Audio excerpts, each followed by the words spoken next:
So I decided to change up the content just a little bit. I've got another video that I'm about to put out, but I've been working on it for over a month, and I'm not going to get out very much content like that. So I think what I'll do is sort of edit down a day's worth of work, and you guys should get an 8 or 10 minute video out of that, and I'll try to still make it interesting. So to start that off, kick it off here, we've got a Taylor. Come on, focus. There we go. 224 CE DLX. This instrument is in for a couple of things. First off, the owner has had custom inlays installed in the past, and it's a little messy. I think we're going to try to clean that up a little bit. The primary reason it's here is it doesn't really play.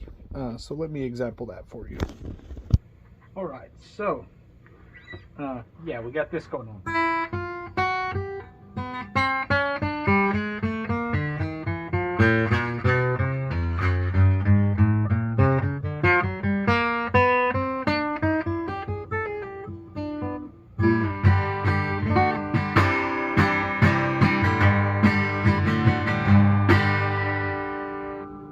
Alright, so unfortunately with this one it's not as simple as a truss rod adjustment or raising the saddle or something like that. This neck has sort of gone crazy. Let's see if I can... You can almost see, if you look there, you can kind of see the plane of the body, and then look at the plane of the headstock. This headstock has sort of twisted up, and it's made for kind of a roller coaster down the side of on the base side here. See if I can find a good way to show this. This is not too bad.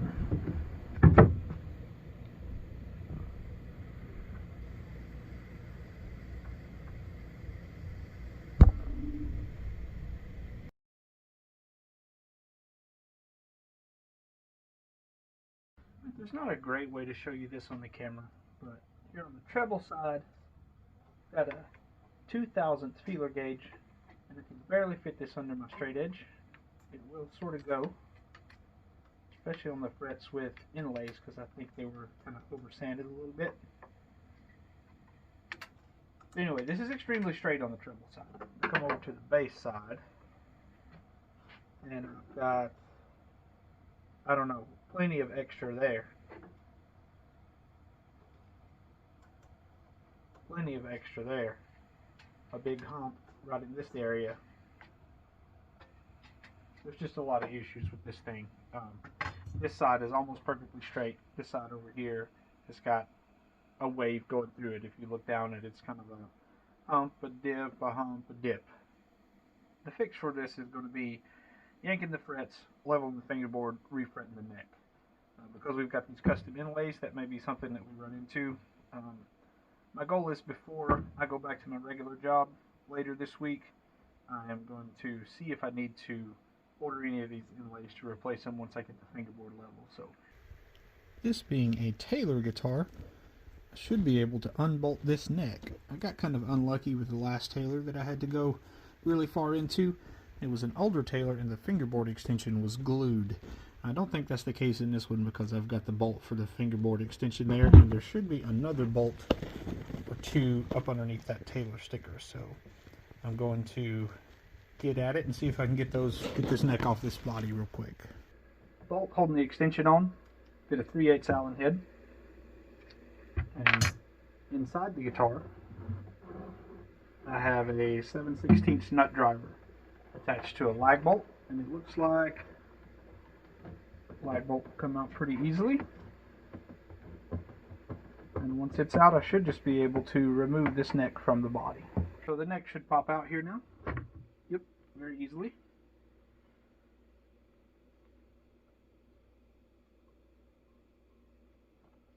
Looks like we have a small crack in the heel. So we've got the shims that Taylor uses to set the neck angle. You can get more of these from Taylor if you need to change the neck angle. Looks like on this guitar we got a slight crack in the heel as well. I'll address that while the neck is off.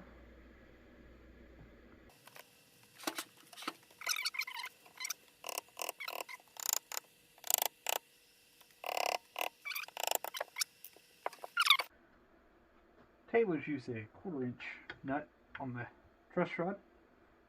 So I'm going to have to level this fingerboard, and I want there to be extra room for the truss rod to move, so I need to make sure that I can do that. I'm going to loosen this all the way and see what I have. Again, I got a pretty significant up bow in the neck. So if I get the neck in a slight back bow, and then I level this fingerboard, that means once it's strung up, I'm going to have enough leftover travel in the neck that I can loosen this and have as much relief as we might need. So that's one important thing to think about whenever you level a fingerboard, is you need to make sure that your truss rod is going to have that adjustment back the other direction, as far as if you need to loosen and give more relief in the neck. Either way, the key to that is making sure that you are going to have the adjustment that you need later to make the guitar set up properly, and to make sure that your fret job is good for years to come.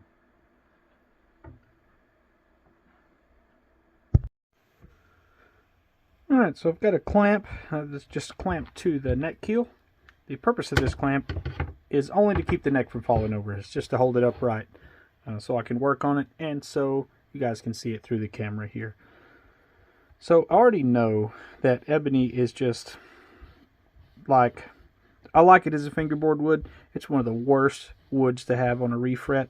It's just kind of a pain to deal with. It chips out very, very badly and very easily.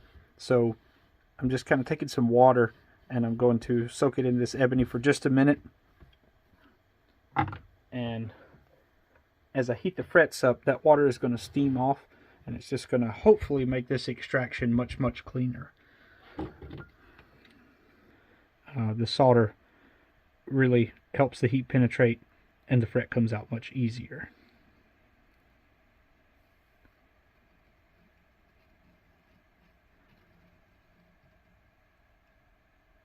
You can sort of see there that water drying out right around it.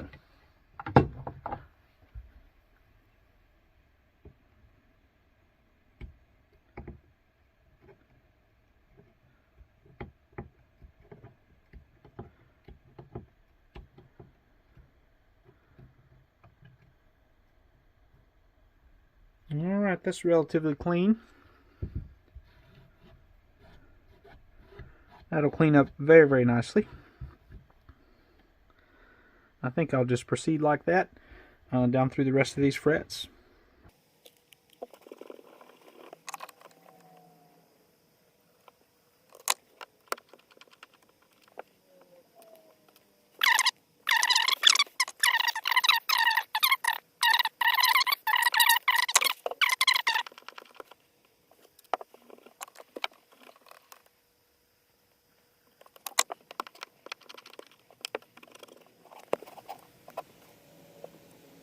So anybody that's done a significant amount of fret work and refrets will tell you that it's very hard to get ebony to look that good, so I'm very happy with that result. Hopefully the rest of the frets clean up like this. Alright, I've got the frets out. Boy, some of these inlays just look kind of rough. That one's pretty bad there. That one's really bad there. Really hoping when I level this fingerboard that a bunch of that is just on the top surface and that it cleans up really well. A couple interesting things to note. You can just kind of see the way Taylor does some stuff here at the first fret. We've got a small hole drilled. And then way down at the 13th fret, we've got another couple small holes. These are here for indexing, I'm sure. When they glue these fingerboards, there'll be a pin on the neck shaft, and it will very precisely place this fingerboard onto the neck exactly where they want it. Also, it looks like we have a mahogany neck shaft, which you can see from the outside as well, but what you can't see from the outside is a maple filler strip over that mahogany. And that likely proceeds all the way down up underneath this. So the neck is a combination of the ebony fingerboard, the mahogany neck shaft, and that maple filler strip. and then of course the ebony head plate as well. So for this setup, I measured this fingerboard and it's a 12-inch radius, so I've got my 12-inch radius beam chucked up in the end vise of my workbench with the two bench dogs there. So what this will allow me to do is I can put pressure. You'll remember I set the neck into a slight back bow, so I've got a slight hump around the center of the neck. So what I can do is I can put pressure right on the hump and then give this fingerboard its passes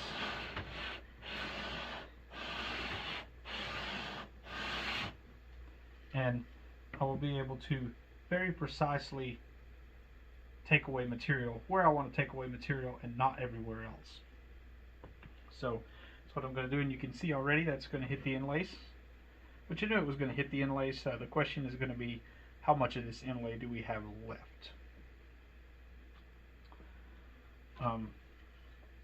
Important point with this, if you go to do this, is you don't want to be skewed off center in either direction.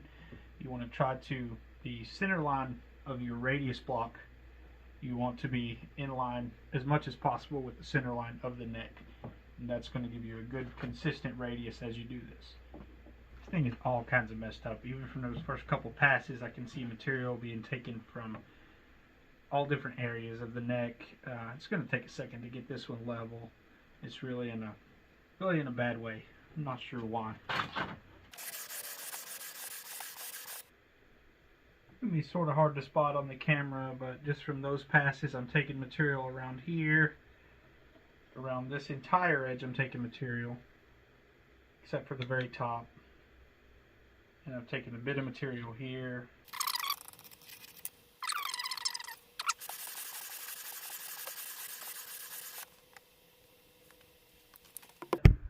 Very happy to see that even up here at the first fret, where I've leveled the fingerboard, very quickly that ugly stuff has disappeared. So I'm hoping that's the case with the rest of these.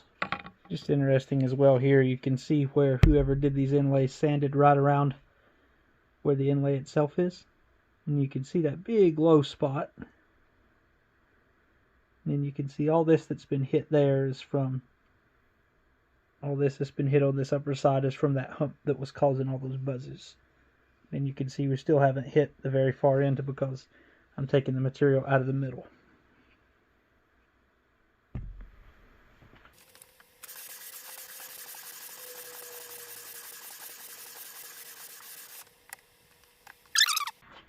In case I have any issues with needing to patch up anything around those inlays, this ebony dust is going to be very handy with that. I can mix some ebony dust and super glue and it'll look like there was never a hole there. If anyone out there ever wants to complain about dirty hands in videos, this is just from a couple minutes of handling ebony dust. It happens. And I wash them. Of course I wash them, but it comes back. Okay, I've made the executive decision to stop here. And I'm really happy that most of that has cleaned up off the inlays. I think it was just glue and stuff left on the surface. It's cleaned up really well. Got one low point here, and I think what I'll do is just finish that out by hand. It'll still have a low spot there, but it's not going to affect playability since the fret slots are level already. I'll just have to kind of doctor that one up by hand and it should still look good. And I've got a small issue here I need to address as well. I'll use some of that ebony dust to make that look right, and it's going to look much better than it did. I appreciate everyone's time and attention. I'll go ahead and get this video out so you guys can have some content, and we'll just make this a multi-part series getting this guitar back going. See you next time.